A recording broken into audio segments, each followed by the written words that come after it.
It's January 12th, 2020. It's a new year. It's really wet outside, and the teams in Detroit still suck. Otherwise, though, that means it's time for the Knee Jerks, Detroit Sports Talk of Eno and Big Al. I'm the Big Al of the equation. Al Beaton, longtime Detroit-based podcaster and blogger. Joining me, as always, for the fun and games is the man you know as Greg Eno, who has a contact list as long as your arm, and he knows a lot of things about a lot of things. Greg, what's up? Hi, Al. Good to be talking. Happy New Year, by the way. That too, of course. Yeah, it's the last time we talked, it was around the 29th, 30th. Yeah, so this is the first show of 2020. We're halfway through season number 11, if you can imagine such a thing. Mm-hmm. But here we are, and so Happy New Year, all the listeners and viewers out there. I am Greg Eno from my Out of Bounds WordPress blog, and also my Winged Wheeler WordPress blog, which is about all things hockey, of course. Exciting to bring a good friend of ours back, Ray Scott, tonight to talk about the Pistons and the NBA. And I'm going to have some fun with Ray. We're going to go back in time a little bit. We're going to talk some nostalgia because I don't want to spend too much time talking about the Pistons. I'd rather talk about the good old days. So we'll have a little bit of fun with Ray. And he doesn't know this. I'm going to throw him some questions that he's not prepared for. We'll talk about. Have fun with that. Before we do any of that, though, and before we find out what's going on with the rest of the agenda on the show, let's do a little game that we like to call Whose Birthday Is It, Maestro? Everybody knows how we play this game by now. I'll give Al a clue or two or three of an individual whose birthday it is today in the world of sports. And if Al can correctly guess this person in the first two clues, he will receive G.I. Joe with Kung Fu Grip. Ooh, at least the ones that have the fuzzy hair on them, not all plastic heads. Right. There you go. No fuzzy, no plastic heads here. No, and about the 12-inch tall ones, because those are the good ones. Yeah. This person, Al, made it's appropriate because we have Ray on. So this person made his name in basketball. He was born in this state in 1960. So he's 60 years old. When you find out who this is, it's going to blow your mind that he's 60. But he's 60 years old today. He was a Hall of Fame player, for sure. He played most of his career south of the Mason-Dixon line, I'm sorry, south of the Mason-Dixon line. He was never won a championship, though. He was one of those great players that never won a championship, but he was absolutely outstanding. He went to Georgia. The only one I can think of then would be, especially south of the Mason-Dixon line in Georgia, I'm thinking Dominique Wilkins. Correct. Yeah. Very good. Yeah, if you hadn't said Georgia, I wouldn't have gotten it. I thought about that as soon as I opened my mouth. That's okay. He played 12 years with the Hawks, and then he became a journeyman of sorts. He played overseas as well. I forgot that he was drafted by the Jazz and got traded to Atlanta. I'd forgotten that too, as a matter of fact. He was the third overall pick in the 1982 draft by the Jazz. I don't know who the Jazz got for him in the trade. I have to look that up. But Dominique Wilkins, human highlight reel, as they call him, is 60 years old today. I can't believe it. I cannot believe it. But anyways, we're all getting old, Greg. We're all getting old. Yeah. So we'll get you the Kung Fu Grip doll, G.I. Joe. So good job there. We'll close that out, and let's bring in Ray Scott. Ray, he's been with us really from the beginning of the show. We started the show in May of 2009, and I'm certain that Ray was a guest that first season. I don't know for sure, but I'm sure he was. And he's been with us ever since then. And the streak continues, by the way, Al. Yep. This is now the 11th year we've talked to Ray, and we still haven't talked about a Pistons playoff victory. God. Not even a playoff game victory. It's series. They haven't won a game in the playoffs since Ray. Maybe we should stop talking to Ray. Maybe that's the problem. Maybe if we didn't have Ray on the show, they would win. But anyway, Ray's here. He's on the other end of our line. I'm guessing he's in beautiful Ypsilanti, Michigan. How are you, Ray? I'm wonderful, and thank you again for involving me in your wonderful programming. I am so proud to have been with you since your inception. It's something I look forward to every year, and it's actually getting very tight now because you guys have increased your package of participants to the extent that I worry now that I may not be called. Oh, wow. You'll never have to worry about that. I can assure you. Absolutely never have to worry about that. we're always so thankful that you're here. Al and I have kind of uh, avoided, frankly, talking about the Pistons this year, and that's been by design, frankly. But we knew we were going to have you on, so we have to talk about them tonight. But before we talk about the Pistons, which I can't make heads or tails out of this team, frankly, to be honest with you. But before I promised I was going to do something fun tonight, Ray, and I wanted to just, there's not, we don't really do a lot of time. We don't spend a lot of time, I should say, talking. I don't think we spend enough time, anyways, talking about your days as a player and a coach. And I know sometimes we touch on it and we sneak it in the conversation sometimes, but we haven't really, there are a couple of questions that, as long as you and I have known each other, which is a long time, I've never really asked you, either privately or on the air. So I'm just going to kind of, and these are, I'm not going to put you in a box. These are just some questions I thought would be kind of fun. And I guess I just would start off by asking, and if you've answered this before, I apologize, but who was the toughest player that you ever had to go up against in terms of like somebody that you had your hands completely full as a defender? You had your hands full trying to go after this person on the offensive end. Who was the one player, or several players if you want to, that just when you got to the arena that night, you knew you were in for a long evening? Well, that is actually a great question, because it's one that I think of often, even until today, because of the magnitude of those players in comparison to the players of today. But when you think of the NBA at the time as it turned into the 60s, and we all know that in the 60s, our world took a seismic shift. We became a world that was beginning to embrace diversity on the planet, and particularly in our nation. So that was the time in the 60s that was, I would say, was the advent of the African-American superstar. And I know there were individuals like Joe Louis and Sugar Ray Robinson and Jackie Robinson, Jesse Owens, but they were more individualistic performers for the nation. But the NBA in 1960, 61, my first year was 61, was embracing those stars. And so my first assignment as an NBA player in the 60s, the first guy I had to guard was a guy that I had played against as a 12-year-old, not really played against him, but observed him in Washington, D.C., and then saw him and played my first college game against him in Seattle, Washington. And I knew what he was then, because he torched us for 44 points, and that was Elgin Baylor. And Elgin was a position unto himself. But Elgin was probably as nightmarish a player that you could go against, because he and Jerry West, they slept with the ball.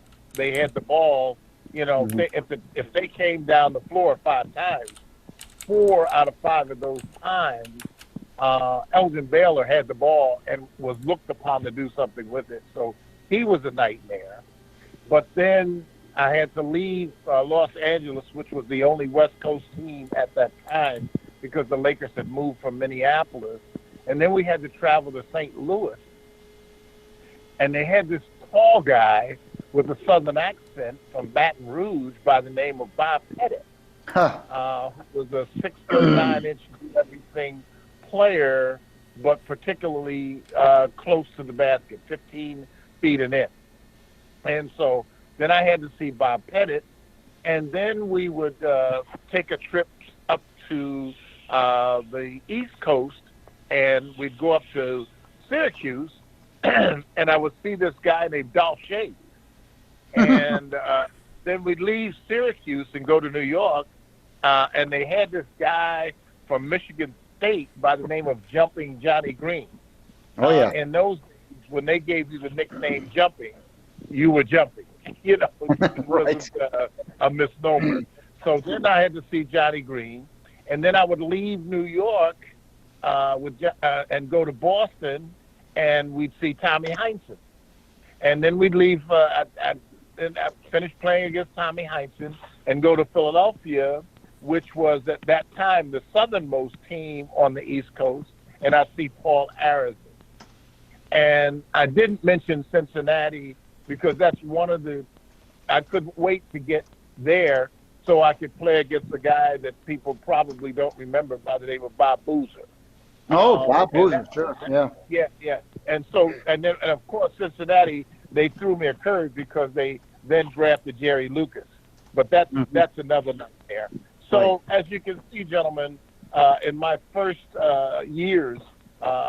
few years as an NBA player, you could have called me Mr. Nightmare because that's all I had every night. I had a nightmare in getting ready to play against these great players. And I think, if memory serves, of the 8 players that I mentioned, 7 of them are in the Hall of Fame. You know, I didn't realize. I forgot how good of a player Tommy Heinsohn was. I mean, he was really, really good. And you forget about that because he made such a living, of course, later as a coach and won all those championships as a coach. And of course, in the broadcast booth, where he still is, by the way, with the Celtics. And you know, I think he went into the Hall of Fame as both a player and also as a broadcaster. And but the thing about those Celtics teams, Ray, was I was talking with my friend and you know him, City Hall, and he and I were talking about the old Celtics teams of the '60s, and it's amazing how Red Auerbach was able to cobble together all of those Hall of Famers. He was so cunning. Red was so cunning, even well into way after he retired as a coach and he was just in the front office. He was such a heady front office guy. He knew how to build a team. And those Celtics teams of the 60s, when they won all those championships in a row, I mean, every player almost was a Hall of Famer. Yes, because Red had a basic philosophy, which I learned from him when he talked basketball. And Red's basic philosophy was you had to have a great passing guard, you had to have a great shooting guard, you had to have a big forward that could score and play defense, and you had to have a smaller defensive forward, and you had to have a shot blocking center. That was his preamble to every season. And if you look at his team, he filled in players. He's the only coach I know of in the history of the NBA that cobbled together a team, as to use your term, of all-American backcourt players. He had Bob Cousy and Bill Sharman, and that was at the beginning of my career. And when he left, he had Casey Jones and Sam Jones. And he just happened to have quietly, thinking of what a great player Sam Jones was, the replacement for Sam Jones was John Havlicek. Right. Then they had great. Then there were great role players that kind of went under the. Kind of flew under the radar, like Satch Sanders and guys like they that. all made the Hall of Fame. Right. I mean, you know, it just amazed me how you could. And I know the league was smaller back then. There weren't as many teams, and the draft was, you know, you weren't drafting up against 30 other teams, but still, I mean, just amazing. The other question I wanted to ask you before we let Al chime in here is about you personally as a player. We all have. I remember Basketball Digest. Well, so did Baseball Digest and all the different Digest publications used to interview players every issue, and they called the segment "The Game I'll Never Forget," and it was like a first person account of that memorable game for whatever reason, whether it's because they had a fantastic performance, the circumstances surrounding the game, and so forth. And so, is there still to this day, Ray, a game that you'll never forget as a player? That whether it was that one magical night where everything went right, or was there anything that just, of all the games you played in the NBA and the ABA, is there one that just kind of, for whatever reason, just sticks in your memory more than others? Yeah, I think that's a great question too, because I think that as professional athletes, you have what I call moments.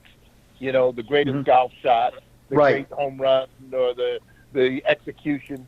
But when you talk about a game that was just beyond parallel, it was a game I played where Earl Monroe was play. We had two great games in Earl Monroe's second year, and the first game was against the Cincinnati Royals, and they had Oscar Robertson, of course, and Oscar Robertson clearly outmatched Earl and Kevin Lockley, our backcourt.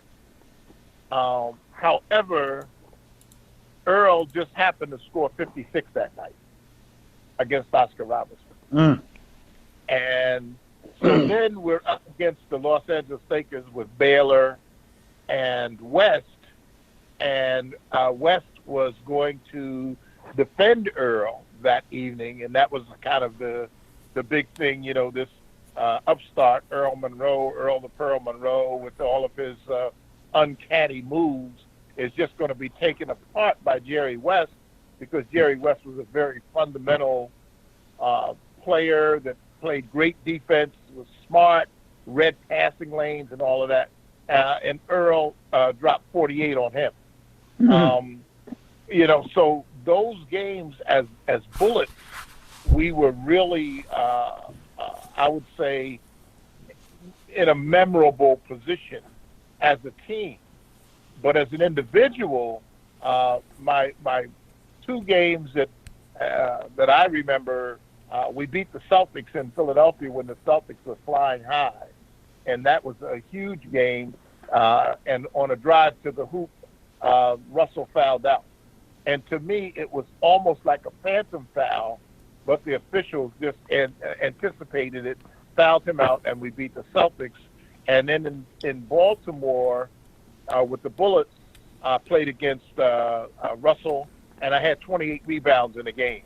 And Wow. when I didn't know during the course of the game, I just knew it was one of those nights. It was like my hands were magnets.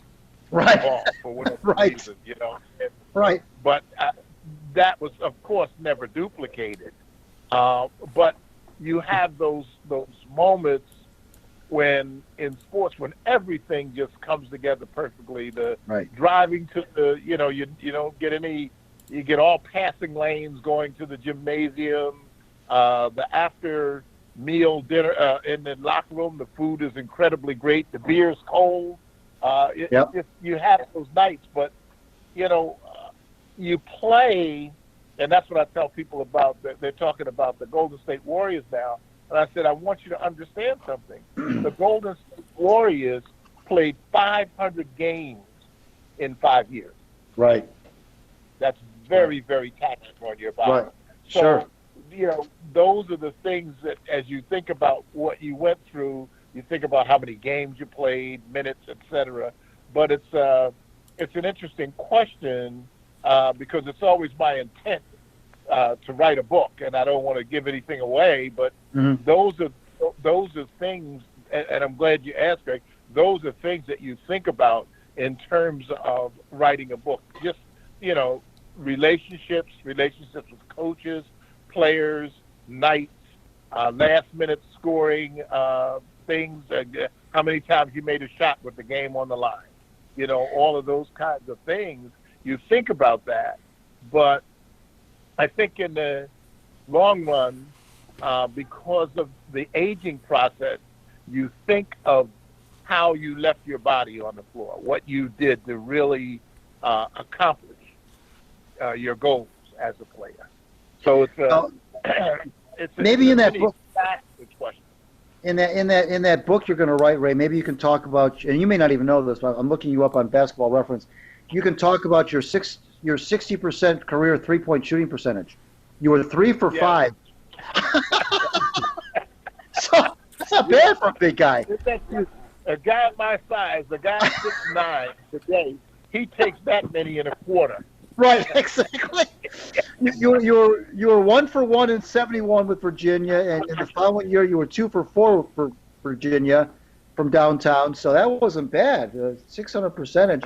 We're talking with Ray Scott, former Pistons player and coach, of course, here in the Neatrix. I'm Greg, from my WordPress Out of Bounds blog. And Big Al Beaton, of course, is here with us. Let's bring Big Al in. What you got for Coach Scott? Well, since we're talking about the coach's career, I just wanted to kind of ask, well, you had a really good career. I mean, you averaged essentially a double-double for your entire career. And back then, the game was much more outside in, and today's inside out, and essentially 1 in, 4 out kind of game. Do you ever wonder if your game could have translated to the modern NBA with its essentially big guys almost being forced to shoot long jump shots and things like that? Do you think you could have translated to what your talents were to how the game is played today? Given if I was playing against the same guys I grew up playing against, absolutely. Yeah. But and we've had this conversation, gentlemen. I would have difficulty playing today, and I absolutely could not coach today. Yeah. I could never learn or unlearn the principles of basketball that would allow the worst shot in basketball to become the principal part of my attack. Yeah. And what has happened is you have forgotten, and people don't remember the value in basketball of the Kareems, the Wilts, the Willis Reeds, the Bellamy's, Thurmans, these 6'10", 6'11", 6'12" post guys that when the game was on the line, a la Bob Lanier, and the way I coach, that's where the ball was going. Right. If somebody took a 25-foot shot, they probably wouldn't see the light of day on a basketball court with me for about 5 games.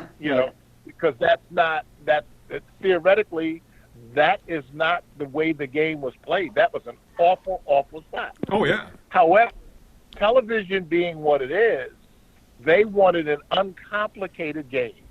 And they decided that the two most exciting shots in basketball are the dunk, a guy driving to the basket or rolling to the basket or floating to the basket and dunking the ball, or a three-point shot.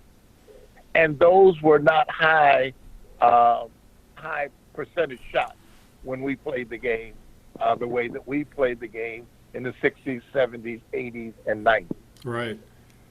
But I saw the beginning of this, just to, Big Al, clue you in, I saw the beginning of this game in the 2 years that I played in the ABA. Exactly. And but because I was at the end of my career, and that's why I took those 5 3-pointers, just to let them know that I could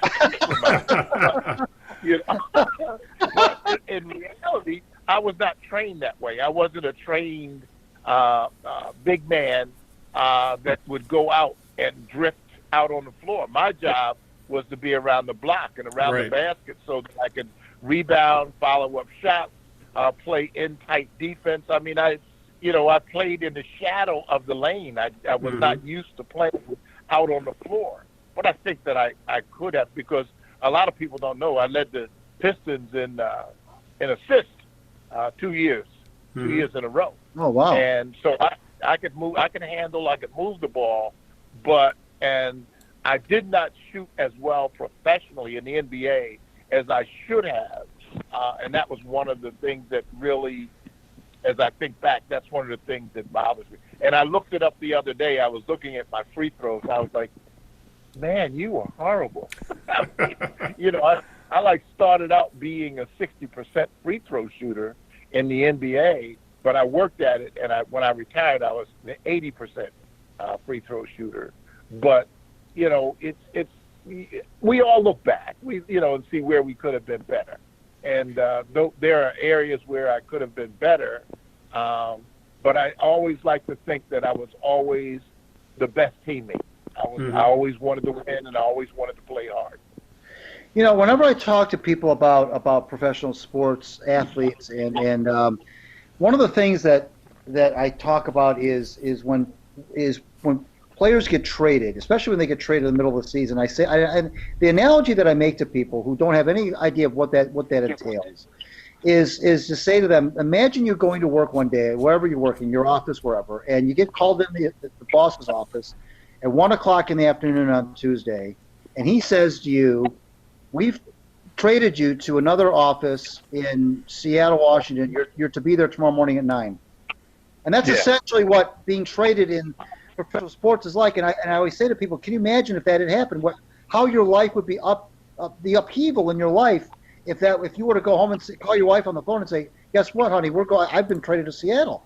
And so you were traded. I'll bring this up because you were traded in the middle of the season once in 1967 when you went to the Bullets. I wanted to ask you about, sometimes players think they get an inkling that something's up. They can see the writing on the wall. Did you see anything coming that indicated that A, you were going to be traded, and B, how did that whole upheaval go when you were all of a sudden sent packing by the Pistons, the team that you had, identified with for several years at that point? All of a sudden now you're going to Baltimore. How did that impact your personal life? How did that impact you as a player? How are you put on a different uniform and just start playing with new teammates and you're expected to contribute right away? I'm always fascinated by the whole trading thing, especially in the middle of the season, because people think that these people are robots. These athletes are robots. They can just go to another city and immediately just, like, it's no big deal. But talk about your own experience in that regard. I always say only rent an apartment. Right. Don't set down roots because that could change, and that's even if you're a superstar. Because Kareem Abdul-Jabbar and Wilt Chamberlain, they all went to Los Angeles, and Wilt went to Los Angeles and San Francisco and came back to Philadelphia. Yep. So there's always in professional sports the element of change. And what I learned over the years is it's never what people say, it's what they don't say. Because there's always people in the background that are looking to make moves if you don't have a championship team. And remember, I played in the years that the Celtics won nine out of 11 years, they won 9 championships. So there was a lot of trading and movement around the league at that time. And I was involved in one of the worst trades of all time because I was traded for Rudy LaRusso to, and it was a 3-way deal. Mel Counts was traded from Baltimore to Los Angeles, and I was traded to Baltimore, and Rudy LaRusso was traded to Detroit, and he called them up and said, I'm not coming. And I said, okay, what do we do now? Well, until they could convince Rudy LaRusso to come to Detroit, I had to sit out. I didn't get to play. I wasn't part of the Pistons, so I couldn't practice with them. Right. So I wound up practicing at the Fisher Y on the boulevard alone for 10 days. And LaRusso, to show you how life works, LaRusso never, ever reported to the Pistons, sat out the year, that mid-year that I was traded to Baltimore. They finally let the deal go through, and the Pistons were awarded a number 1 draft pick, and they chose to take Sonny Dove from St. John's. Rudy LaRusso sat out the rest of the year. And to show you how the guys move, Rudy LaRusso finished his career in San Francisco with the Warriors and did not report, was not suspended, got all of his pay, and that's the way it worked out. Then Mel Counts finished up in L.A., and he finished up on that team that Wilt Chamberlain went to, the Butch Van Bredekoff coach. But Mel Counts, he was a good player. He was, he was decent. And so, the guys work in different ways, but you never, in pro sports, you're never secure. You can never be secure It's just today guys make more money, so now what they do is they leave their mansions and rent condos wherever they go. But in those days, the type of money we had, we didn't rent condos, we rented apartments or lived in hotels. For one half season, I lived in a hotel. Did you ever talk to Rudy about that? Did you ever ask him what it was about? Was it an anti-Detroit thing, or was it he was just so? Was he just trying to take a stand? I mean, what was behind him not reporting to the Pistons? He was anti-Detroit in that because I think in that year, I think there were 9 teams. The ninth team was the Chicago Packers, and there were 9 teams, and then we might have had expansion. I don't recall. Mm-hmm. He did not want to come to Detroit. He said, I'm anti-Detroit. He said, I remember flying over, looking at Detroit, looking at the snow on the ground, and he's an East Coast kid. It's not like he never saw snow or he didn't understand the weather. He just made a decision, and he made a hard decision, and he stood by it. And the thing that always amazed me was how the league rewarded him for his stance. Right. You know, I'm playing with the Baltimore Bullets. They won the year that I went there. I think they won like 18 games. And guy sits out, doesn't have to suffer the Pistons or the Baltimore Bullets, and winds up going to San Francisco. I would have taken that deal, going to San Francisco. Wow. But that's the way it worked out. Yeah, the league was kind of odd back then. They had the territorial drafts and all sorts of weird stuff going on in the '60s. It was kind of a strange. NBA was kind of a strange league back then. We're talking with Ray Scott, former Pistons player and coach of the Knee Jerks. I'm Greg, from my WordPress Out of Bounds blog. Let's bring Big Al in. What you got for Ray Scott? Well, I just want to maybe kind of start segueing towards what's going on with the Pistons right now. In that the Pistons have some very talented players, such Blake Griffin, Andre Drummond, Reggie Jackson, Derrick Rose, so on and so forth. Yet the parts just don't seem to gel, be it because of injury or maybe in today's NBA you have trouble playing 2 bigs at the same time, that sort of thing. In your day, Coach, did you ever have any teams where you thought, God damn, we got some talent here, but it's just not working? Did you have any seasons like that when you were playing or coaching, for that matter? Not really. Injuries is so much a part of professional sports. And you guys know, you could see it early in the year when you looked at the Pistons. And Blake Griffin was injured from the inception of the year, as was Reggie Jackson. And they had a game, and I was just watching the game. The Pistons had a game. And I looked over on the bench, and I saw Reggie Jackson in civvies, Blake Griffin in civvies, and Andre Drummond in civvies. That's $75 million. $75 million of the Pistons' salary structure was sitting on the bench in civilian clothes. The other guys were out scrambling for their lives to play. And the only saving grace that makes the Pistons, I think, the least bit attractive is that they have Derrick Rose. Mm-hmm. And if you recall, Derrick Rose sat out a couple of games, and the product was awful. So what is going on this year, we've been bitten by the injury bug. I think Blake is gone. And I think Blake may be through. Yeah. I think the injury that he has, in my opinion, I think it's finished him because he has no lift at all left in his body. Right. So I think Blake is gone. I have no idea, and no one has discussed it to this point. And Greg, maybe you with your journalistic integrity could find out. We don't know what's wrong with Reggie Jackson. We don't know. We just know that he has not played past the 2 starting games this year. That's it. So, and we're in January.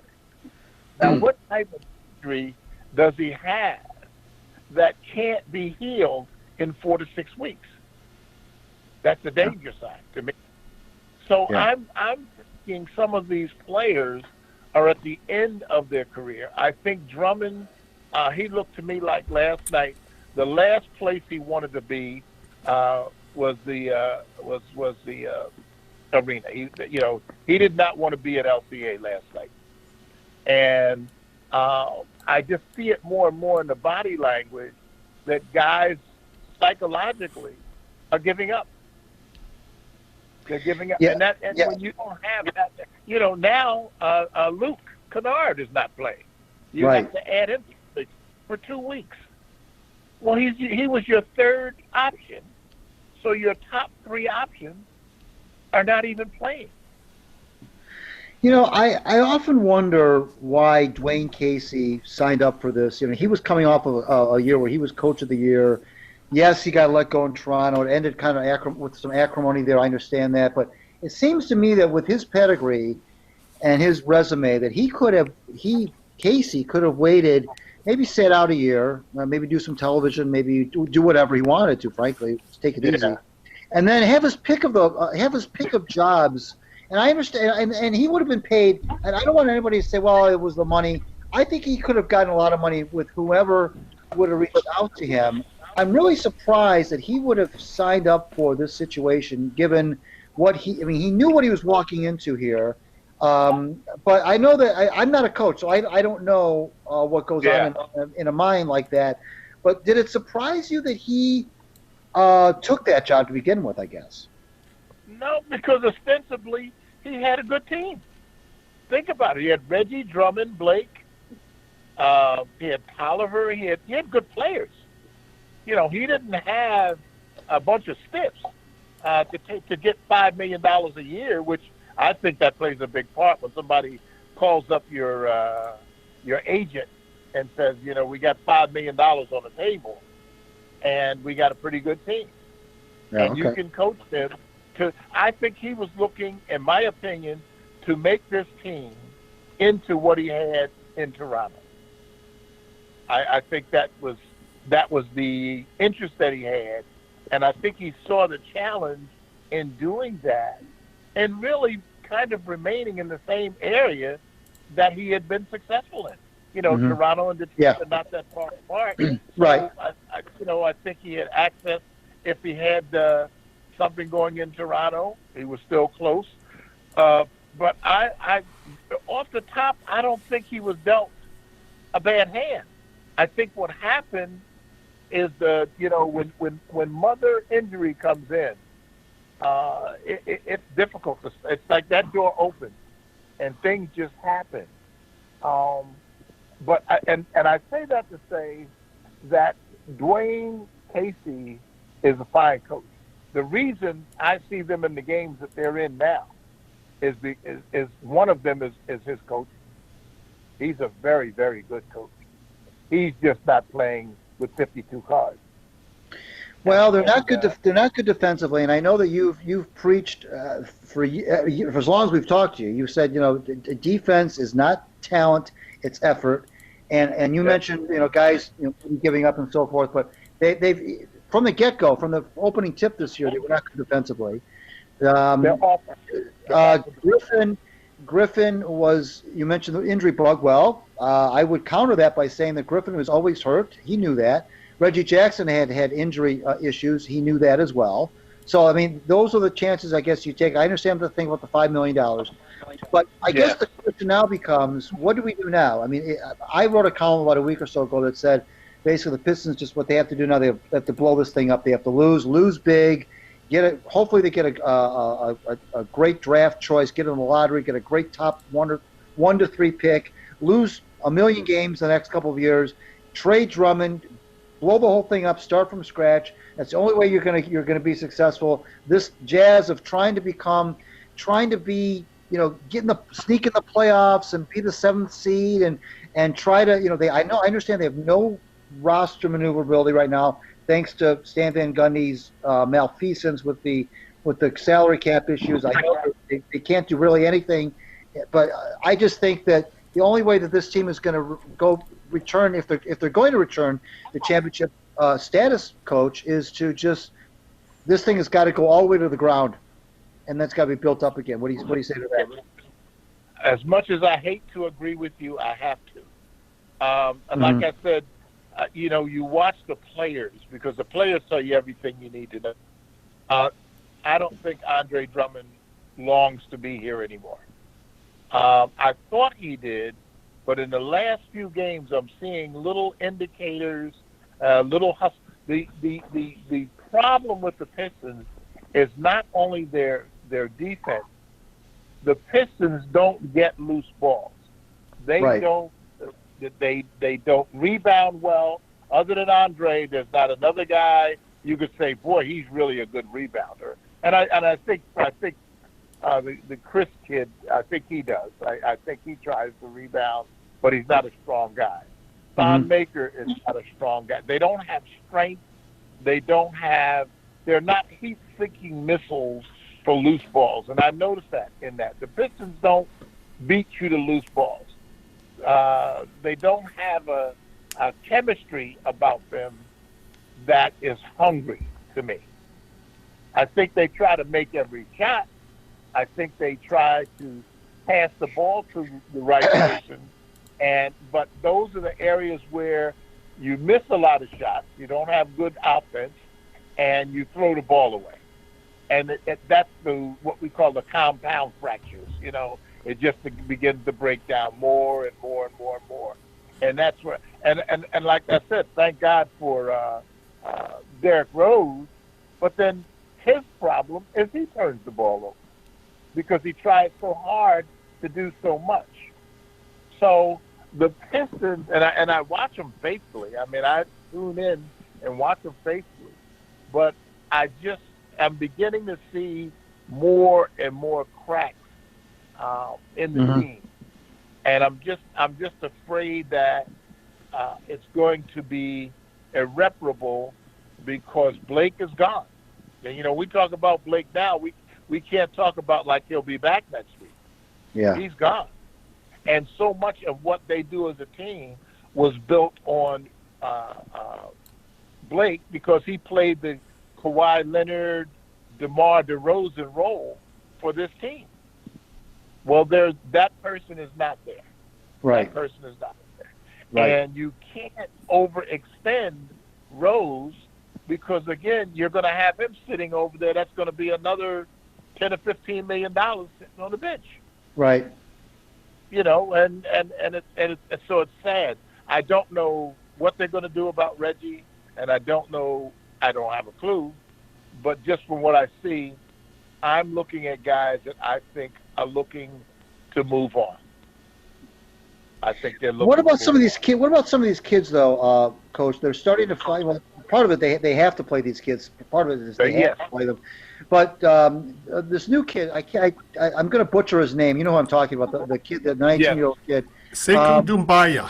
Thank you. Yeah, him, that guy. Yeah, that guy. Bruce Brown and Christian Wood and so forth. I mean, is there anybody among these kids that you see as could possibly be part of a winning unit here, or are they just because a team is young? Of course, just because you're a young player doesn't mean you're going to be a great player. But are there any young players that you see right now on the roster that you think could be potential? And I'm going to include Kennard in that group. Are there young players that you're seeing that could possibly be part of a winning unit here that would be worth keeping around? Well, Kennard would be at the top of the list. I can't think of his name, but the kid that plays really well in spurts. I think he's a talent. I think he's an NBA player that on the right team, he would really be something else. The 6'11" kid. Christian Wood? Christian Wood. I think he could be special. Kennard, Wood. When you announce your starting lineup and Brown is your starting point guard, you're in trouble already. Yeah. Mm-hmm. Because he's what I call he's a good basketball player who deserves to play 10, 12, 15 minutes a game, but he's not a starter. He doesn't have the offensive repertoire for the positions that he's put in at his position. He doesn't make open shots. He can't make a three. He doesn't drive to the hoop and finish. He just has moments on the floor where he does things right. And his backup is Tim Frazier, which tells you all you need to know. Yeah. Right. And then you stop and think about it. You say, well, okay, who else? After Kennard and the kid that's 19, I would put him in there just due to the fact that he's 19 and Right. he seems like a player.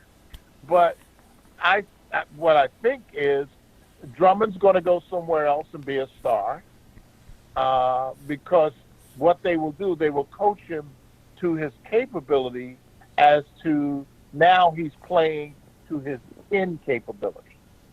You know, it's the Peter principle. He's added so much to his game, and he's added so many things. He's added things that he can't do. But in his mind, he thinks he can do them. But as I watch him, I go like, you're not supposed to be doing that. You know, but what are you going to do? Your team is so depleted that Coach Casey will take anything he can get. So he's really trying to explore with his team to see what he can get from them. But they, in my opinion, when you don't beat Charlotte, Chicago, Right. Phoenix, when you Cleveland. don't beat those teams, Cleveland, that's right. When you don't beat those teams, you got a major league problem. You know, I want to ask you about that because I'm looking at the standings right now. I think what drives the fans crazy about the Pistons as well, Coach, is that you look at the team. I'm looking at the Eastern Conference standings, for example, right now. Milwaukee used to be a bottom feeder. Miami's been all over the map since they've been in the league. The Raptors have been kind of all over the map. The Sixers used to be a bottom feeder. All these teams, even Brooklyn, they're not great, but they're hovering around 500. All these teams used to be way below the Pistons. They used to be just like the Pistons are today, which is an automatic win on the schedule, essentially. Whenever you played Milwaukee, it was a win. Whenever you played Philadelphia, it was a win. I mean, these teams would lose 60 games a year. I think what drives the fans crazy is they see these teams that had once been so bad are now Milwaukee's 35-6. They might win 70 games this year. That's right. I think that's what drives the fans crazy. And that's all the teams in Detroit too, by the way. They see these other teams that were scraping the bottom just a few years ago are now the cream of the crop. Why can't that happen? Why has that not happened in Detroit? And I know you're going to tell me it's been bad management, but I think that's what's driving people crazy. Well, you have to have an organization that is attractive and smart. Now, I think that the Pistons, because they come from the Palace, and I'll take the Little Caesars, I think that that's part of the attraction in terms of getting a free agent, a very prolific free agent. But I don't think that we're smart in terms of investment of money. In other words, and then I'll tell you exactly what I mean. I never thought the Pistons should have let Tobias Harris go for Blake Griffin. No, of course not. You should have had Blake Griffin and Tobias Harris. Mm-hmm. You see, because you in that league and in any professional team, you win with talent. So your job is to go and bring in talent. And that's what for whatever reason, Detroit is not a hotbed of talent. Right. We were, and I'll give you the examples. We were, when Joe Dumars built the team, what did he do? He kept getting talent, and even in mid-season, he added Rasheed. Right. He added Rasheed Wallace to a talented team. You bring in more talent. He didn't give up anyone to get Rasheed. Right. And that's what I always believe, and I see it in football. And I don't follow hockey as much because Yzerman's gone. And Yzerman's my all-time guy. But that's the thing you do. You add talent to talent. You don't keep getting role players and one or two talented guys. I Right. don't believe in that theory. And for whatever reason, that's happened to the Pistons. And in some instances, it's happened because of, how do I say it? I don't want to say incompetence, but we've just not gone out. For instance, I'll give you another for instance. Think of this team this year if we hadn't let Ish Smith go. That's a different ball game. Right. Ish Smith is an excellent basketball player for 24 minutes. So Right. now I'm replacing Ish Smith, Bruce Brown with Ish Smith. I think we got a different team. Right. And then if I add Tobias Harris, even with Blake Griffin gone, it's a different team. We don't accrue or acquire talent the way, in my opinion, I think you should. I think we get a couple of guys, and then we try to come in with role players. That's you know what? Joe Dumars did. I think your apps. I couldn't agree with you more about the role player thing. That's completely accurate. And the ironic thing about the Tobias Harris situation was that was actually a good move the Pistons made when they got Tobias Harris. I thought that they made a great trade in getting him, and a terrible trade in letting him go. But I can't. That whole role player thing is dead on, because that's exactly what they've done. Is they've just never quite they've treated the roster as if they already have superstar players that they're just trying to build around, and they don't. And so, like you said, it's pretty stark when you lay it out with the whole Ish Smith Bruce Brown scenario. And you're also dead on. You're also dead on when you talk about Derrick Rose, who So we could go on and on, because this whole Pistons thing has its roots way back in the late 2000s when they traded Chauncey for Allen Iverson. That's when the whole thing started to go sideways, and they signed Ben Gordon and Charlie Villanueva and brought in John Kuster as the coach. There's so many bad decisions that Joe Dumars, God bless him, made. Joe's career in Detroit was like two halves of a basketball game. The first half was great, and the second half was awful. And unfortunately, and then Stan Van Gundy came in and like I wrote last week, did a Dick Vitale type thing, did a drive-by for 4 years, and then he's gone enjoying TV work while the Pistons are still trying to pick up the pieces from his terror, the reign of terror here. So anyway, that's the way it goes. But Coach, we got to let you go. Thank you so much for being here once again, and I know we'll bring it back for the anniversary show in May when we celebrate 11 years, or whatever it's going to be. And you'll be with us there. Well, don't forget the appointment we have with and Mrs. The dinner. That I will never forget that, and you won't let me forget it. So we'll definitely do that. And thanks a million for doing this on a Sunday night. We really appreciate it. Oh, it's my pleasure, my friend. And Big Al, you be well. And will do. Hope to see you soon. All right, thank you, Coach. See ya. Good night. Bye-bye. Yeah, he's right about that whole role player thing. It drives me nuts. The way that the Pistons have just stayed in the middle, Al, stayed in the middle of the conference for so long. Mm-hmm. It's unfathomable. Yeah. There's so many. And then I look in the West. The Lakers, which, as you know, 4 or 5 years ago were irrelevant. Mm-hmm. The Clippers, I'm looking at all these teams here in the West and the East who've all gone up and down and up and down, and in some cases are back up again. And here the Pistons are, just staying in that netherworld of no man's land for as they've been doing for the past 11 years. It's unbelievable, really. Yeah, and you can make the argument that realistically, other than as you brought up, the beginning of the end was the when they had all that cap room, and rather than holding on to it or making trades or something like that, they signed Ben Gordon, Charlie Villanueva, and God forbid Josh Smith. And honestly, that's really when a rebuild, or it should have started way back then. We're talking almost 10 years ago at this point. Right, sure. And here we are, and ever since, and you're right, it's been the mediocrity treadmill where they've been stuck in the middle of the league, right on the verge of that 8 seed, and that's why I was so stunned this past week and a half or so when out on the West Coast trip. And that's always when we hear from Tom Gores. At least to his credit, he does talk to the media whenever they're out there for those trips. And when he said, we may need to start experimenting with what we have in the kids, I was like, oh my God, that's like code words for rebuild. And then the next day, the Andre Drummond being traded rumors were reported by Adrian Wojciechowicz of ESPN, Wojnarowski, I should say.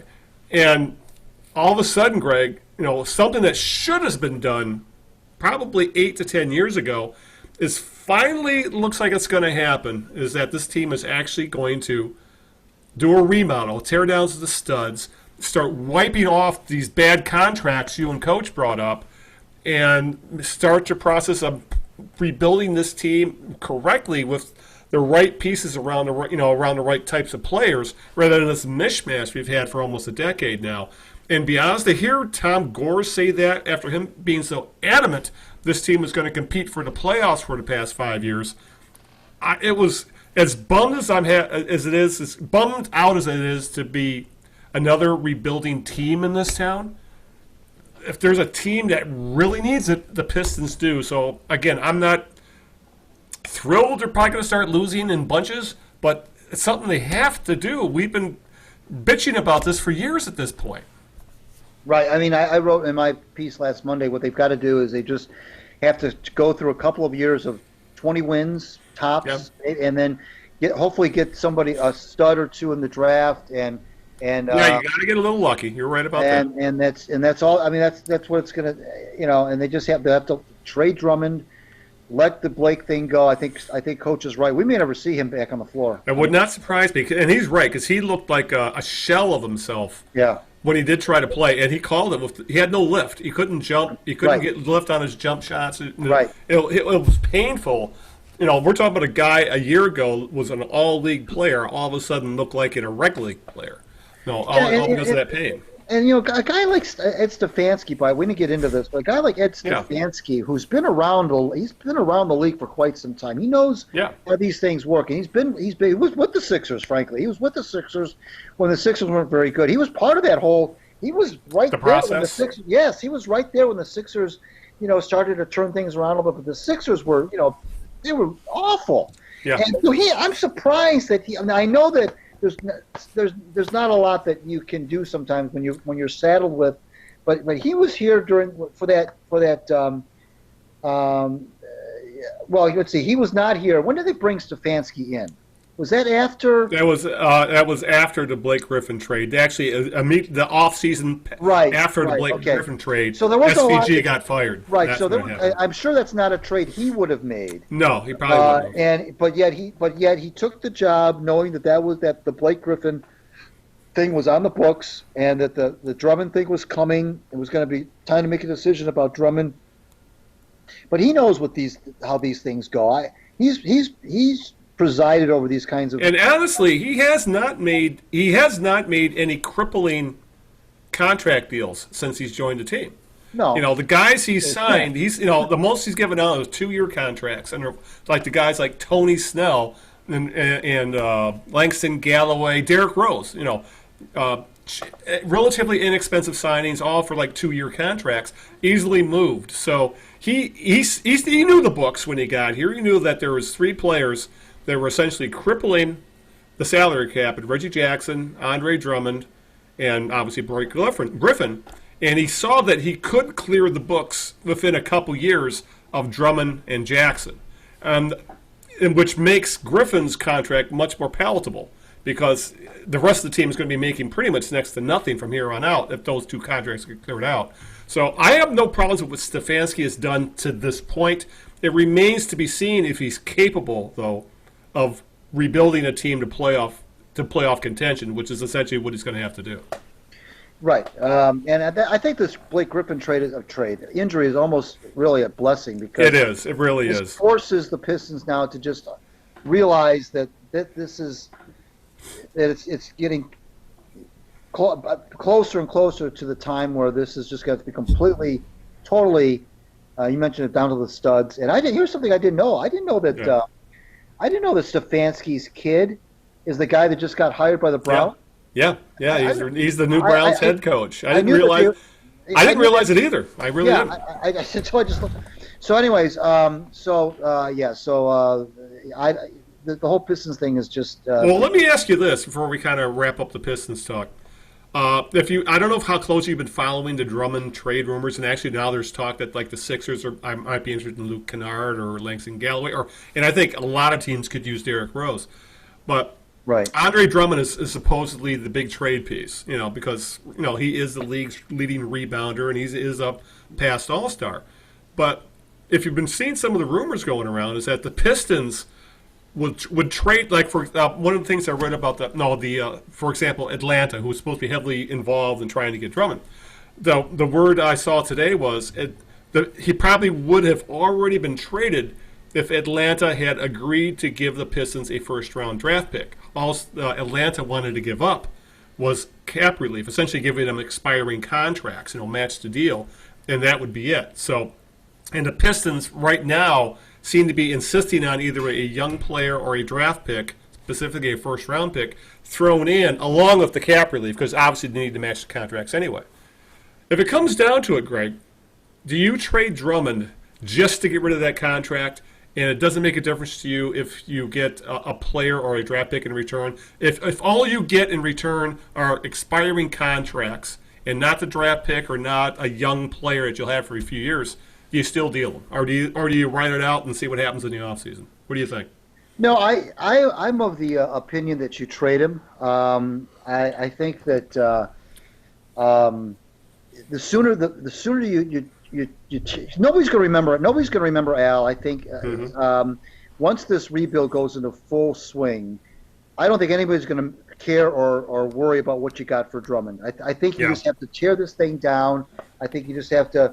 You get what you can get, and the sooner the better. Coach mentioned, seeing some signs of Andre. It's funny because Andre, I think just a couple of weeks ago, said, I want to play the rest of my career here. Yeah. Well, okay, fine. Yeah, that's all that. That was just talk. He's just saying he doesn't want to cause controversy. That's all that is. And here's another thing that is interesting about Drummond is that, as good as he is at what he does, right, he's not an exciting player. He's not a player that you pay to see. Yeah, he doesn't sell tickets. You're right. He doesn't sell tickets. You don't pay to see a guy rebound.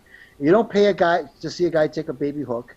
You don't pay a guy to defend the hoop in the paint. As much as those things are valuable, he's not. You mentioned it. He's not a ticket seller, and so it's not like you're talking about trading a guy who is beloved and is exciting, and is the guy that has the ball in the last minute of the game, and is the guy kind of like you just described the Chauncey Billups trade. Yeah, that went over like a lead balloon. Right. Yeah. Well, they traded him for a guy who had been but essentially, but also an expiring contract, and that's how they ended up with all the that cap room for who we just discussed. But yeah, I'm with you there. If they still have them, and the trade deadline's here, and the team says we'll take them off your hands, we'll just match salaries. That's all you're going to get. You're going to get a few players for the rest of the year just to match salaries, but you won't have to worry about them anymore.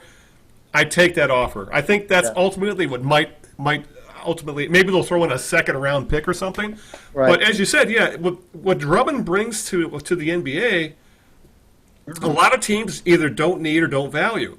And for that matter, there's also I think on a good team, Drummond's like your fourth option when it comes on offense. Right. He is not like with the Pistons, to keep him engaged by letting him handle the ball. He's become a distributor some. He's essentially the second option most nights, and that's not his game, and it's not in the best interest of the team in the long run. So, yeah, in the end, if they're offered, if ultimately it comes down to just the cap relief, you take it. You cannot go into the offseason worrying if Drummond may actually take his player option and keep it and stay with the team another year, kicking a rebuild down another year. So, they have to unload him no matter what, no matter how bad the offer ultimately is. And if it's not a first round pick, so be it. At least you're out from underneath that $30 million a year. Well, we I think we've exhausted the Pistons. We've got about. Oh, you sure you don't want to talk about Steve Haylook and? We got about 30 minutes to go here. All right, well, since I've already answered the questions, and the coach and us have now taken care of the Pistons topic. Let's talk about GMs, Greg. 2 GMs spoke since we last spoke, and that would be Steve Yzerman and Bob Quinn. And so let's go with Yzerman because he's had some interesting things to say this past week, and obviously we've rehashed a lot of the Quinn stuff over and over. We may touch on that before we sign off. But Yzerman actually, middle of the season, what a shocker! A general manager actually talks to the media. Who would have thought such a thing? Right. But Yzerman spoke to the media. He made some appearances on Fox Sports Detroit. There was a video on DetroitRedWings.com, and what came out of these discussions were the interviews where Yzerman admitted that he doesn't want to be passive. He wants to be aggressive at the trade deadline. He wants to acquire more draft picks for the February 24th trade deadline. But and he's being honest here. He admitted some of the players that are going to be unrestricted free agents, would be rentals for teams that would get draft picks for, aren't playing well. Jimmy Howard, Mike Green, Trevor Daley, Jonathan Erickson, none of them are having very good years, and who knows what you might be able to get for him. He didn't use these words, but it's kind of like the Dave Dombrowski's Bobby Higginson, you try and trade him. That's kind of how he was talking about this. But he also mentioned that he expects to see some of the young top prospects come up towards the end of the year, specifically Maurice Sider, Joe Valeno, Gustav Lindstrom. Obviously, they'll only play 9 games because 10 games would start the free agency clock, start their contracts. And he also brought up Jeff Blashill, and he likes their compete level, saying he doesn't see them giving up, even though they lost 5-1 today. But he's kind of using the injury excuse here, Greg, where he specifically said the injuries to Mantha, Athanasiou, the Kaiser. I know Jimmy Howard just missed a significant amount of time. He says those are a big reason for their current league's worst record. And at the very least, though, he's admitted that the team is struggling. He admitted that he wants to make trades. He admitted that they need more draft picks and they need more. They essentially need more talent. And I guess what also came out is that the decision to keep or move on from Blashill will take about a week because I guess if they elect to keep him, they need to let him.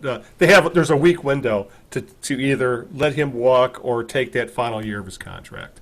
So, what are your thoughts on Steve Yzerman opening up a little bit and giving his thoughts as to where the team is halfway through the season?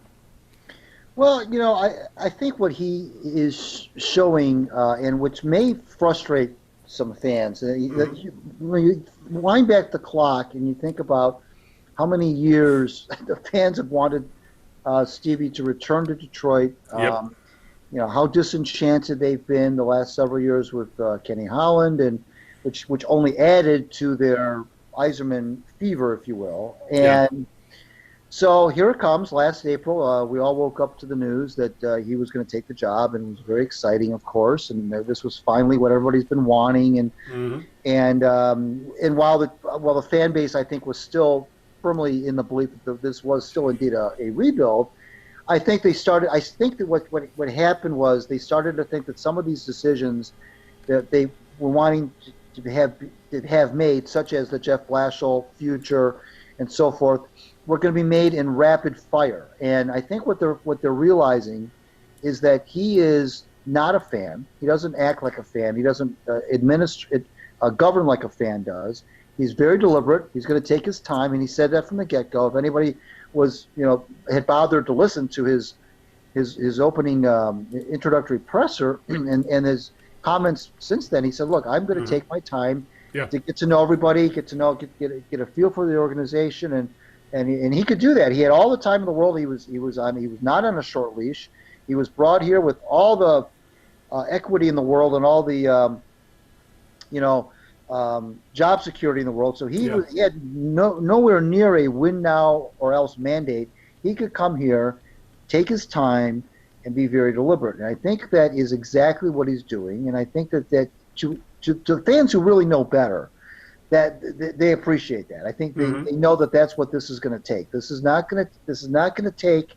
This does not call for somebody coming in like a bull in a china shop and going crazy with trades and making a bunch of moves and firing the coach. And as much as I still think the coach should be fired, there are a lot of things that he's just not going to do. He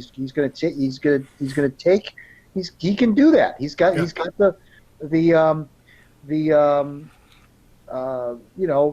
luxury of doing that, and he's going to do just that. And I think that may end up for a while. They may frustrate some people who want to see a lot of heads roll, and I don't know what you can really do. Anyways, like I said, most of the fans know that patience is still the virtue here, but he did say, look, I'm going to try to get as many draft picks as I can before this is over with here, before we head into the draft, and we don't have a lot we can trade, but we're going to do the best we can. He knows that this is a long process. Yeah. And it's going to take quite some time. You mentioned I think one thing he maybe did not count on. You mentioned all those veteran players that are just not playing very well. And I don't think he necessarily counted on that necessarily. I think that was something that.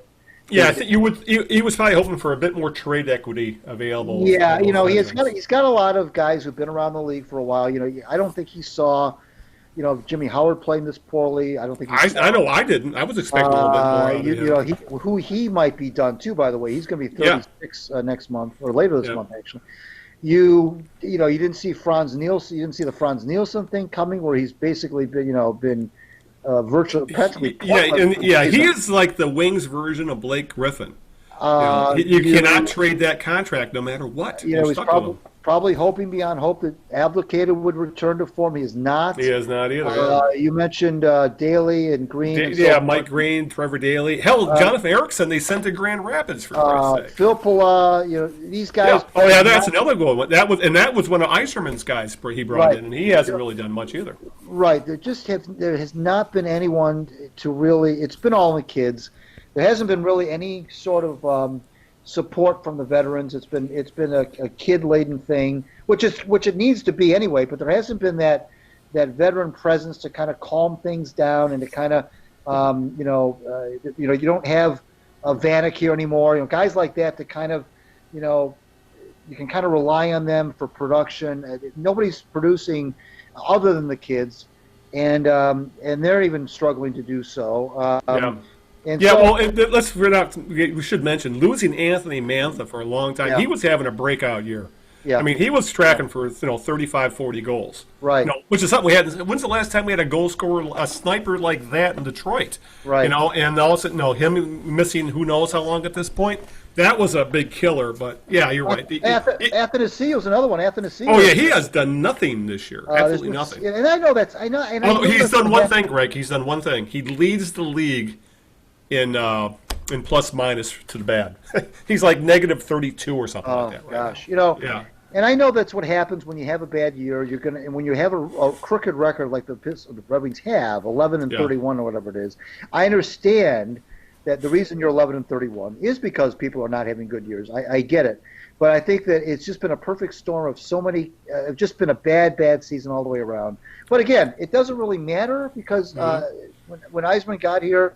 It was never about winning right now anyway. It was never about I'm still not sold on the fact that Blashill's going to be here much longer than the end of this year anyway. Yeah, I'm with you there. I think he's just going to let it all play out at the end. We'll see some moves at the end of the year. I'm with you there. I just think there's too many nights where the coach is saying we've got to be better, and the players are saying we didn't compete, and too many nights of that stuff. Too many nights of saying that. Too many. Well, we've been hearing that now for like 3 years at this point. It seems like a broken record of we got to be better than that, and we didn't compete, and we didn't do this, and we didn't do that, and we can't let this happen. We can't let that happen, and whatever.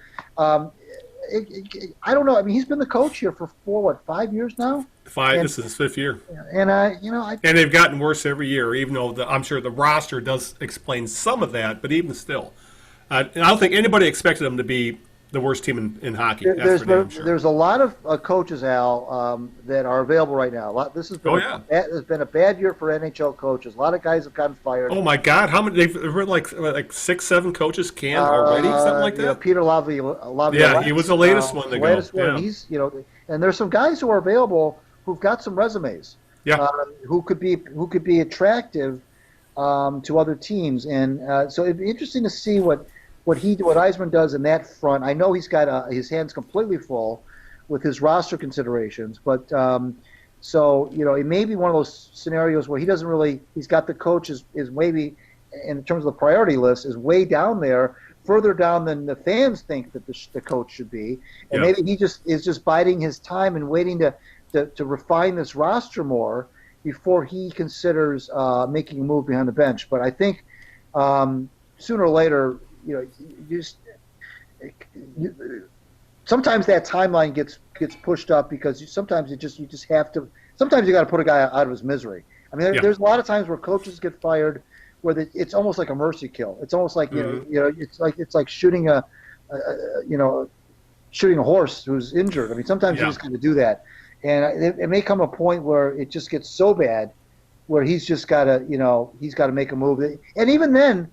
It may just be a temporary interim thing where he promotes an assistant and unless he's doing some back channel talking to some of these guys who got let go. I do know this, despite the fact that the Red Wings are in the middle of a rebuild, there are a lot of good coaches who I think would love to come to the. I think it's still an attractive job, is what I'm saying. Oh, yeah, definitely. Between the original 6 and Steve Yzerman. And, right, Yzerman, a new facility, facility, the fans, the championship pedigree that's still kind of lingering out there. Yeah. They're not that far removed from the glory days. And there are some building blocks here. It's not a dead-end job. No, it's not at all. And I think that they could.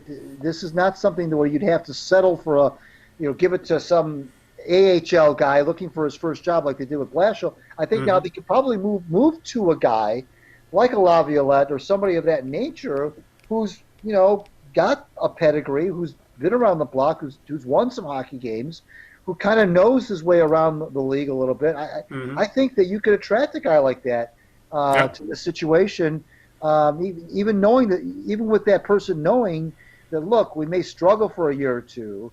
But we're trending in the right direction. We've got some young building blocks here, but they need a goalie.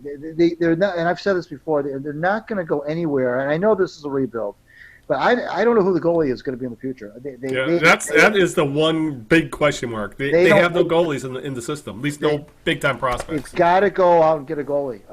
Not now because it doesn't matter right now. Right. But sooner or later, you've got to get a guy who can stop the puck. And Howard is done. Bernier is Bernier. There's a reason why he's been through the league a million times. You got to find that stud goalie. I know there's a million issues right now, and maybe even goalie is not even at the top of the list. But you can't. Sooner or later, you got to get a guy who's going to stop the puck, and they don't have that right now. And you mentioned the goaltending depth in the organization in general isn't very good, and. But I'm not saying anything that Steve doesn't already know, and there's all these things that he's got a million things he's got to deal with, and it's going to take some time. But I think the fans are going to find out that he's very deliberate. He was like that as a player. His career took a long time to kind of blossom to fruition. He was a very soft-spoken, quiet, deliberate guy when he was a player, and he's never changed. He has not changed one bit since he came in the league. And he's the same guy as he was when he was an 18-year-old rookie, and he's not going to do anything differently. He's not going to all of a sudden turn into this. I mentioned the bull in a china shop earlier. He's not that kind of a guy. Yeah. He's just not. And I think that may at times frustrate people, but I think that the people that really know their hockey understand that that's the best way to go. Yeah, and I think you nailed it. I think that's the perfect word, deliberate, and that's how this rebuild's going to proceed, and that's probably the smart way to do it at this point. Because And as you said, there's no reason for Yzerman to rush it because he's got so much goodwill built up. This is so it's like I said, right now I think all we're going to be spending the rest of the second half of the season is just sitting on our hands, waiting for the off season, and then we might start to see some shoes drop. So we're going to be treading water essentially till then, And we'll be and obviously talking, waiting for the lottery as well. and we'll be talking more Red Wings 2 weeks from tonight when we have. Oh, that's right. That's right. Good, nice segue there. And Ken was the one that was the interviewer in this video interview that's been making the rounds. Ken was the guy hosting and asking the questions. So we'll have a lot to talk with Ken Cal in 2 weeks about the Red Wings as well. So Indeed, looking forward to that. All right, let's talk about the other GM who actually spoke to the media, but he only does it like once in a blue damn moon, and that was Bob Quinn. He usually speaks to the media once or twice a year. There's always the end of the season post-mortem, and then usually he makes some sort of an appearance during the draft. Well, he had his post-mortem, I think the day after our last podcast, Greg, and it was pretty much what we expected. There wasn't really a lot to take from it, or what's he going to say? Essentially, he used the term "this team didn't finish." This team didn't finish. That was his mantra. Because the Lions did lead like in majority of their games here. I think they ended up having a lead in at least 14 of their 12 to 14 of their games, something ridiculous like that. They only ended up winning 3 of them. So that was his big thing. And then I think the quote that I think got most made fun of by everybody was, of course, he said, I'm not using injuries as an excuse. All teams have injuries. It's something you have to deal with.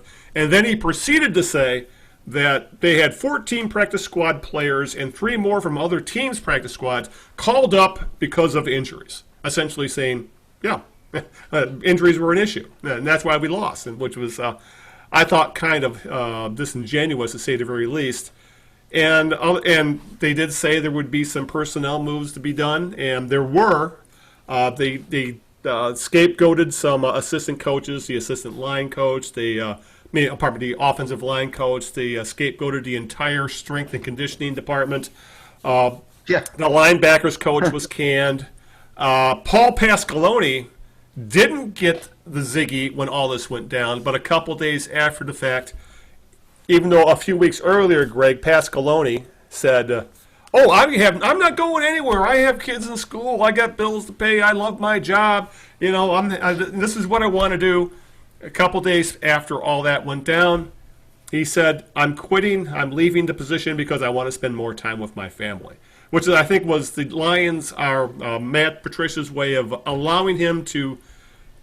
Essentially, it was. I have a feeling, Greg, it was, you're going to get fired, so why don't you resign instead, and you can save a little face. Right. So, and they fired a special teams coordinator. That job has been filled, but there's been no news on any of the other things.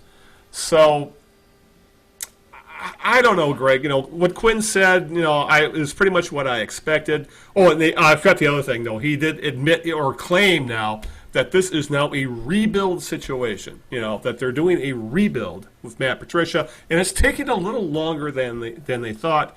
But with that also sounds very disingenuous, considering that at the same time when Quinn hired Matt Patricia, they also interviewed Mike Vrabel, who ultimately was hired by Tennessee. Tennessee, he also stepped into almost the same exact situation, a team run by a Patriots expat, a team that was borderline playoffs. I think they were 9-7 when they fired Mike Mularkey. And shocker, Mike Vrabel has kept that team in playoff contention. They were 9-7 this year, and once he changed quarterbacks, I think they finished the season on a 7-game winning streak, something like that. And now they're in the AFC Championship game.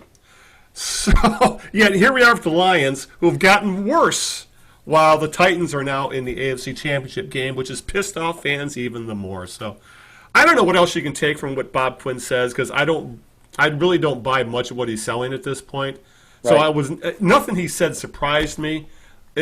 But I just wish sometimes the media would call him out a little bit more on his BS, specifically the injury excuse.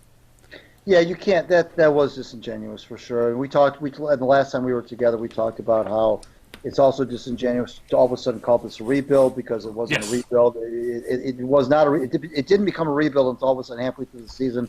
Then Yep. it's a rebuild. You mentioned Vrabel. I mean, these a lot. And then the other thing was the whole Quandre Diggs thing. And Oh yeah, who's there's so- playing right now, as a matter of almost- fact, in the divisional game. it's almost like Quinn has like the negative minus touch. You know, Yeah. it's like whatever he turns does not turn to gold. And you mix. He still has time to try to save this, I guess, with this draft coming up. Number 3 overall pick. Does he trade down? Does he feign interest in 2A, the quarterback? Right. Try to gin up some interest in that pick. You got to be a part poker player. You got to be a lot of things. You bluff. You do things. It's all gamesmanship. Everybody does it. Yep. You got to maybe do a little bit of that, maybe to gin up some interest in that number 3 pick. I don't think Chase Young's going to be there at number Nope, 3. I don't think so either. Which is a player, of course, they need desperately a player of that ilk. So we'll see. You mentioned Pasqualoni. I was surprised when he was not part of that initial wave of firings, but then I kind of chuckled when he all of a sudden is retiring and is going to spend more time with his family, and that's fine. However they want to do it with him. That's Right. fine. Yeah. I still don't know whether or not they're going to indeed hire a new coordinator. Or they're going to let Patricia do that by himself. I don't know. They hired a new special teams guy, a young coach from Cincinnati. But the bottom line is that I watched these. I watched it's so fun, by the way, Al, to watch playoff football, because you're seeing the best of the best at this time of the season. You're seeing nothing but good players on both.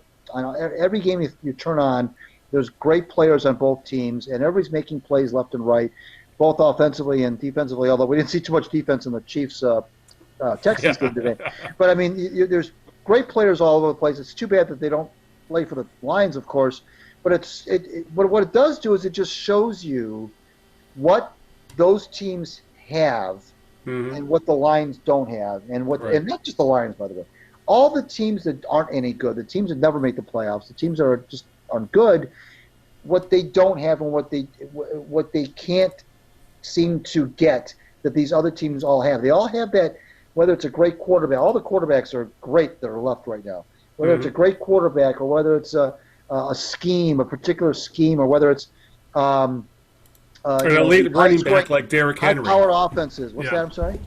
Or Derrick Henry, for that matter, who essentially carried Tennessee to the championship game. Right. I mean, you got there's just so many great players on both teams. Every game you tune in, and yet here the Lions are still trying to find their way, and so it's both fun to watch this time of year, but also kind of annoying because it's just these are teams that are just so much better than the Lions are, and then you just never can imagine the Lions ever ascending to that level where they would ever be playing one of those games.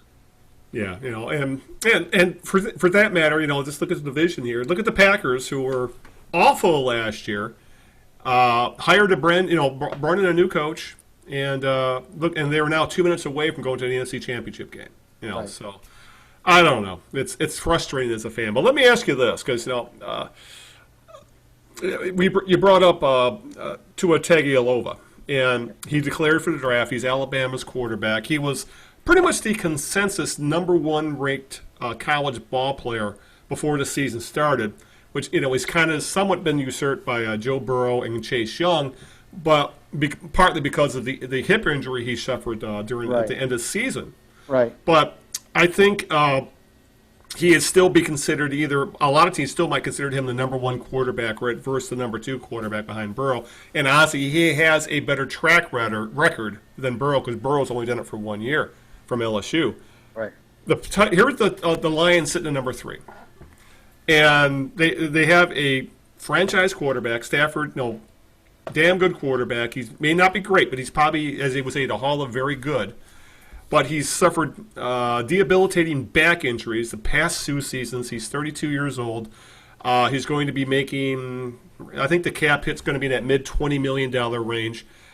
And in the new era of NFL, a lot of teams have seemed to have struck gold and be able to rebuild teams by finding a young quarterback in the draft, saving money under the cap with that quarterback, and then putting that money into other areas of the team, while you have a team like the Lions who have sunk mega millions into the quarterback, and then all of a sudden you're kind of scrambling to plug other holes. So the Lions sit at number 3. They could pick Tua. They could trade down because there's teams like Miami and San Diego and a few others who would love to have them. And or for that matter, if say Chase Young drops down, you could just stay there and draft him. If you're the Lions, Greg, what would you do? Because I have a feeling the Lions would go for the short-term move because of the win now ultimatum. But would you draft would you draft Tua? Would you try to trade out for more draft capital, or would you hope that Chase Young dropped to you? And if not, take the best available player. Yeah, I don't think I would draft him at number 3. As much as I think that they need another quarterback of the future. Oh, which they do. They do, but I think they still need so much help on the defensive side of the football that if you can get a top, like that cornerback from Ohio State, for example. Okuda, Jeff Okuda. Right.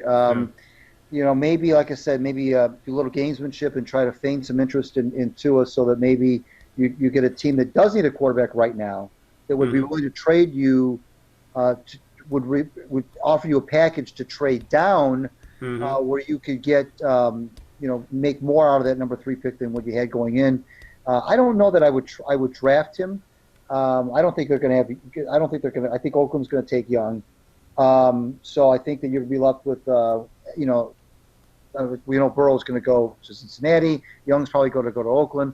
So I think it's in Washington, I believe. That's actually they have the number 2 pick. Oh, so it's a Washington. I'm sorry.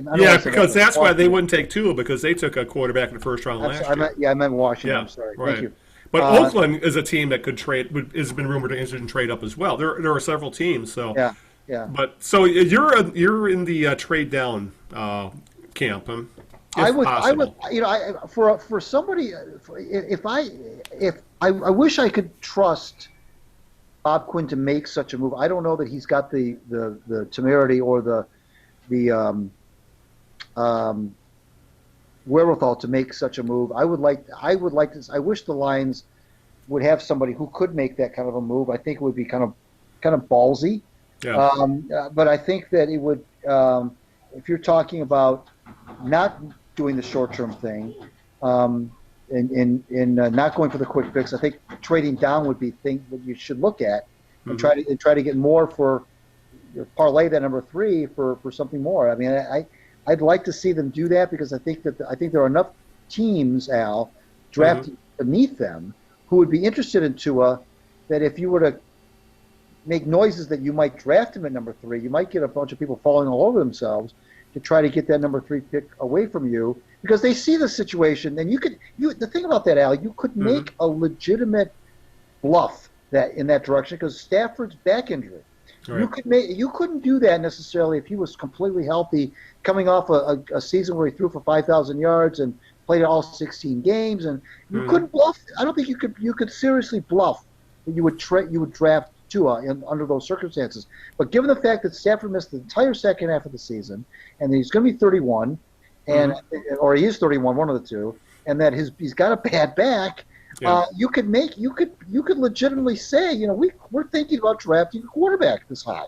We're looking at the next, our next franchise quarterback. You could make that sound, I think, credible enough.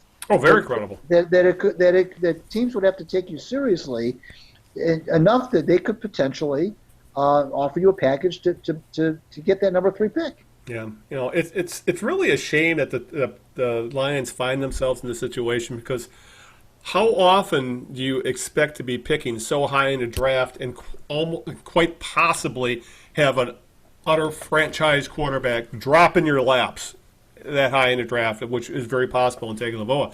And, if it were me, I would be damn tempted to take the quarterback, let him sit for a year. Then after the end of next year, Stafford, a contract becomes tradable to the point where if they could even cut him and gain like $14 million in cap room. So I would be tempted to do it just because of the injury history in Stafford, and two, the idea of being able to build a team around a cheap, talented quarterback, which has worked well for other teams. But if there was a new regime, if they had broomed out Quinn and Patricia, I could see that actually happening. But I kind of follow with you that Quinn's is going to do everything in his power to make it look like the Lions want him or are very interested in him. He's going to be in for a workout. They're going to interview him. Mm-hmm. But I can see he's going to try and trade and get as much as he can. But my fear is, Greg, is that Quinn has a history in the first round and the second round of taking high floor, low ceiling guys. He has yet to get that true impact playmaker high in the draft. And so that would be my fear, is that he's going to miss out on a big time playmaker, be it a Tua or Chase Young or whoever it might be at number 3. It will end up with a couple of Graham Glasgows or something like that instead. You know what I'm saying? Yeah. Well, which is entirely possible knowing Quinn's draft history. Right, exactly. We'll see. All right, so you ready to wrap things up? I am. All right, who's your jerk of the week? Well, I'm going to go with the NCAA because did you remember that there's a championship football game tomorrow? By the way, I am aware of it, but I hadn't really been thinking twice about it since the semifinals 2 weeks ago. Exactly, and that's my point. I don't know what the NCAA. I know that supposedly there was some big convention in New Orleans, and that's what is made their decision about not holding the football game last week. And here they are now on the 13th.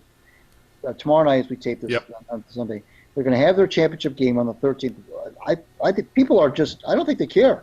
I asked a couple of people on social media about that, and they said, "Oh, I almost forgot about that game. I forgot that they hadn't played it yet." Mm-hmm. And this is not. They're treating this as if it's the Super Bowl. It's not the Super Bowl. It's the national championship of college. The season started. I think Clemson's season started in August. Right. Here we are in almost mid-January. Yeah, it's finally playing this championship game. I think they've lost whatever momentum they had. This is something that's again, it's not the Super Bowl. It's got to be played as soon as possible after these semifinal games are played. Mm-hmm. People are now. The new year has begun. People are back to work. They're back into the. You've lost that momentum of all that bowl stuff that happens around the holidays with the Christmas season, the New Year's Day thing. That's all gone. And now people are back to work. The Christmas decorations are put away. The New Year's champagne is gone, and it's done. They're done. And now now they're going to play this game tomorrow, the day after these NFL games. Everybody's going to be talking about the NFL games tomorrow around the water cooler. They're not. And, by the way, did you know that LSU and Clemson's playing tonight? Oh, I forgot about that. On a Monday night, and the game will probably end like 12:30, 1 o'clock in the morning. I don't understand. I don't get it. I don't know how. I don't know what they're. I don't get it. It should have been played last week. Mm-hmm. It's awfully late to be playing this game now, and so my jerk of the week is the NCAA, and I don't know what the exact reasoning was, but I just think it was a bad move. I did hear a conspiracy theories that know what was last Monday? The season premiere of The Bachelor. And they didn't want to compete with The Bachelor. So who knows? It could be true because, TV networks make these calls. But, I'm with you here. I'm really with you here. There is no reason to have a 2-week break between the college semifinals and the championship game. Hell, I missed the days where the college season was over January 1st. Right. If there was a way they could set it up to where the season ends right around January 1st, that's what they should do. This stuff dragging it, as you said, we're going to be, 2 weeks into January. You're right. It's ridiculous, and that's a great point. That this game has kind of slipped under the public consciousness because no one's talking about it. Everybody's been talking about the NFL playoffs for 2 weeks. Right. And there's been some fun games to watch, and so I'm with you. That's a great call. I know I was. Going through everything, trying to figure out who my trick of the week was, and I completely forgot about the championship game. So which drives your point home. Exactly. All right, my jerk of the week. I'm gonna, I was thinking about the people who called out Dylan Larkin for not wanting to play in the All-Star game because he said he Right. would have preferred the week off. Right. Like, but Wings players have been doing that for years. Nicholas Lindstrom, Henrik Zetterberg did the same exact thing. They just didn't say it out loud. But my jerk of the week, I'm going to go with Detroit sports in general because a few days ago, Dave Hogue, the former Detroit AP sports writer, he's a freelancer now. He did the math this past week. Oh, yeah. Oh. Yeah, and he came up with, over the past calendar year, Detroit pro sports teams have lost, between the Lions, Red Wings, Pistons, and Tigers, have lost 226 games, which, he did the research, according to him, that math, the 226 losses suffered by the four Detroit teams in the calendar year of 2019 is not only the most in Detroit sports history, it's also the most of any city or market in any calendar year in the history of North American professional sports. Holy crap! When you drill it down like that, just how bad things have been. It's that whole thing that Hogue posted really drives it home. Just what we've been suffering. We thought we had it bad in the 70s, Greg. This is so much worse, and this we've essentially 226 losses, and I probably watched the majority of them on television. God forbid. So my jerk of the week is Detroit sports franchises, because honestly, it would not surprise me, Greg, in the calendar year 2020 that they break that record, because now we're going to have the Pistons, who are actually 500. Played 500 ball over the calendar year. They're going to get worse. So it would not surprise me if they break this record, because now we have a fourth team in town that's going to be tanking. So my jerk of the week are the four Detroit pro sports franchises for being so bad at what they do. So, all right, Greg, with that, why don't you get out the thank yous and the plugs and who we have coming up on the next show. Yep. Thank you to Ray Scott, of course, for being so generous of his time. Yes, Coach is always a lot of fun. We went back in the Wayback Machine with him tonight with some nostalgia. I thought that was a lot of fun, and he was very gracious about that, and he had a very crystal clear memory. And yes, and Coach is 81 now, but he's as sharp as a tack. You never know it. So thank you to him, of course. And next show on the 26th of January when we tape it, Ken Cal, the radio voice of the Red Wings, will be with us for his second appearance on the show. He's going to be talking about, and we have even more to talk about now that he had that interview with Steve Yzerman, and we'll talk about that. We'll talk about a lot of other things going on with the Red Wings and about broadcasting on the 26th. And I want to remind you to follow me on Twitter at Greg Eno. Follow the Knee Jerks on Twitter at the Knee Jerks, my WordPress Out of Bounds blog, and my Wayne Wheeler hockey blog also on WordPress. Please read that. I come out with a new piece about once a week, sometimes twice. And thanks of course, to my lovely wife Sharon for putting up with this nonsense. Thanks for you, Big Al, for making Sunday night so gosh darn fun. Oh, indeed. I appreciate you, Greg, for taking time out of your very busy schedule to talk sports with me, because I have no one else to yell at when it comes to sports, because Linda could give a shit. So give a shout out to Linda, who is actually working in the ER tonight, saving lives. Also, thank you to the coach. He's always a riot to talk to. Always enjoy talking to him. And we need to tell you where you can listen to this podcast as well. So, as always, we are available on Apple Podcasts, which used to be known as iTunes.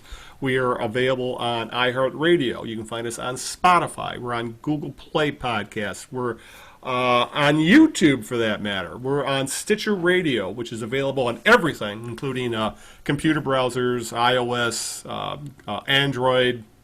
It's available. And, of course, we are also on the kneejerks.net. If you go to that webpage, it'll take you straight to the show notes. You can right-click on the MP3 and download it and do what you will with the MP3. Listen to it, hopefully. All right. And, of course, with that, for some reason, my dot is making noises here, so it's probably telling me to get going. So with that, and, of course, to find us on those podcasts, just do a search for The Knee Jerks or The Knee Jerks, Eno and Big Al, and you'll find everything you need to know about the show. All right, with that, let's get the hell out of here, because It's late, and we got things to do. So until this time, 2 weeks from now, when we're talking to Ken Kell, where we can grill him on his interview with Steve Yzerman, this is Al Beaton saying good evening, good luck, and aloha. Ciao to everybody. We'll see you in 2 weeks.